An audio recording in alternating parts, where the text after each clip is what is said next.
작년에 저희도 여러 차례 다뤘던 사건이죠. 수사가 난항에 빠지면서 새로운 소식 더 이상 전하지 못하고 있었는데 지금 수사가 계속되고 있는 건가요? 수사는 여전히 진행 중이고요. 재판이 진행 중인 것도 있고요. 네. 그런데 개개인의 혐의와 범죄 정도가 좀 다르기 때문에 수사 진행하는 과정에서 아직도 여러 가지 어려움이 있다고 합니다. 네. 그렇다면 지금 많은 분들이 궁금해하시는 건 승리 씨가 입대를 하게 됐잖아요. 이 입대한 승리 씨는 앞으로 어떻게 되는 건가요?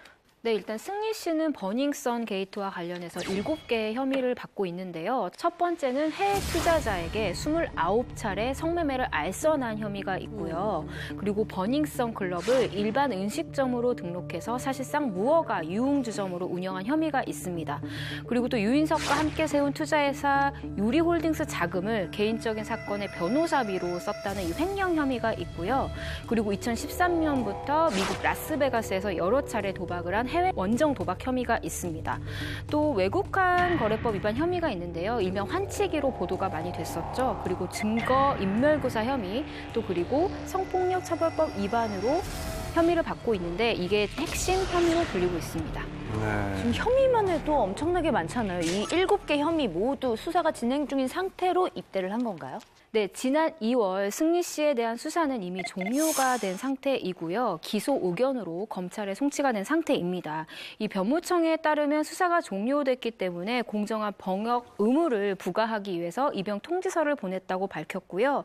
이 수사 결과에 따른 범죄 사실은 이제 군사법원으로 이첩이 돼서 재판이 진행될 예정입니다. 승리 씨가 군사법원에서 재판이 진행된다고 했는데 그러면 일반 법원에서 재판을 받는 것과 다른가요? 네, 이거를 변호사분들이랑 통화를 해봤는데요. 군사법원에서 재판을 받으면 결과가 나왔을 때 일반 재판소보다 그 경이 조금 경하게 나온다고 해요. 형량이? 네네네. 그 변호사분의 말로는 승리 씨가 운이 좋은 편이라고 표현을 했어요. 군사법원으로 이첩된 것 자체가 피의자한테는 운이 좋은 케이스라고 하더라고요. 굉장히 좋은 거죠, 사실은. 네. 아니 근데 이해가 안 가는 게 군사법원에서 재판을 진행할 뿐인데 그게 그렇게 차이가 많이 날 수 있는 건가요?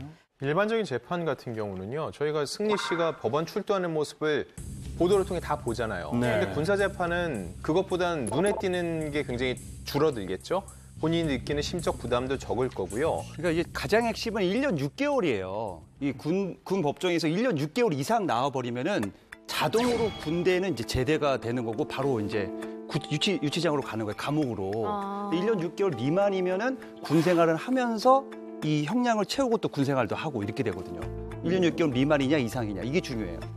일단 승리 씨가 이미 한 차례 입대를 미루고 수사를 받았잖아요. 근데 이 부분도 아마 감형에 한 몫을 할 것이다라고 좀 사람들이 보고 있고요. 그리고 수사 중에 입대 연기 신청을 한 기록이 남으면 자신의 책임을 다했다라는 의지로 해석이 되기도 한다고 합니다. 그리고 오늘 저는 병무청에 입영 연기 신청을 할 생각입니다. 허락만 해주신다면 이 입영 날짜를 연기하고 마지막까지 성실하게 수사받는 모습 보여드리도록 하겠습니다. 일각에서는 승리의 빅피처가 아니냐, 승리의 승리다라고 얘기 나오는 게 입대 연기 신청을 한 번 했기 때문에 이게 반성의 기미로 해석이 될 여지가 높거든요. 근데 사실상 승리 씨가 이런 얘기를 했잖아요. 적극적으로 수사에 임하겠다라고 했는데 만약에 승리 씨의 말에 이 진정성이 있었다면은 사실 한 차례 더 연기할 수 있었었거든요. 근데 이걸 연기하지 않은 이유가 뭘까 저희가 생각할 수는 있죠. 네. 네.